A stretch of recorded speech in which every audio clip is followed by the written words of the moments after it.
Are your insurance companies telling your doctor how to practice medicine? Physicians use their years of experience when making decisions for their patients.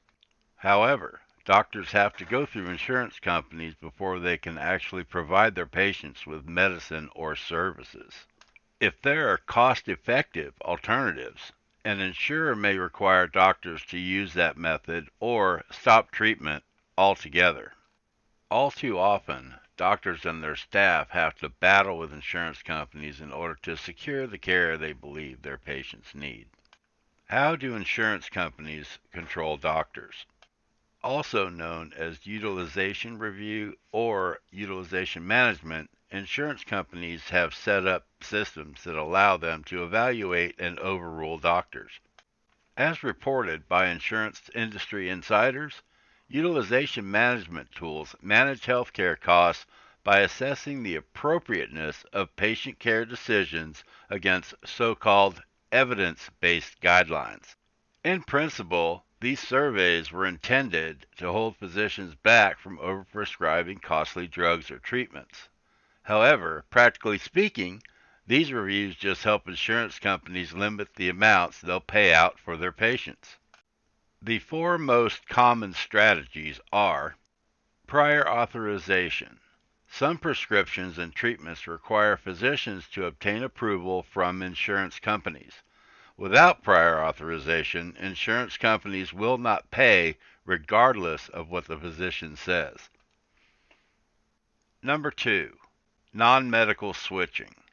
If an insurance company stops covering certain treatments or drugs, it will force patients to receive an alternative or pay for their original prescription out of pocket.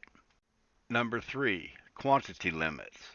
These limits restrict the amount of a certain treatment or prescription a patient may receive during a specific time frame.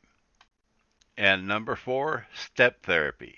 Also known as fail first step therapy involves attempting the least cost-effective options before stepping up to the more expensive medications or treatments, leaving the patient's care to possibly get worse in the meantime.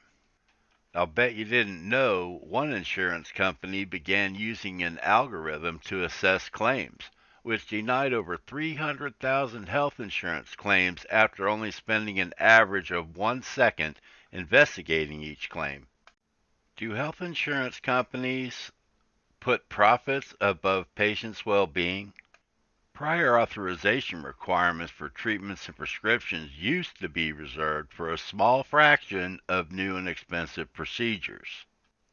Progressively, though, physicians and their staff are spending more time getting regular routine drugs, tests, and services approved by insurance companies. Prior authorizations are a needless hurdle that hurts patients. It's really just a way to delay care in the hopes that some people will give up and just not do it. When insurance companies delay a physician's decision about treatment, it can have an immediate and negative impact on a patient's well-being. Insurance technicalities can put lives at risk. When someone gets sick or hurt, they rely not only on their healthcare providers, but also on their insurance provider to help them get better. When insurance providers wrongly deny coverage, they're considered to be acting in bad faith. Are you or your family's health care at the mercy of your health insurance company? We'll let you decide. Please don't forget to share, comment, like, and subscribe.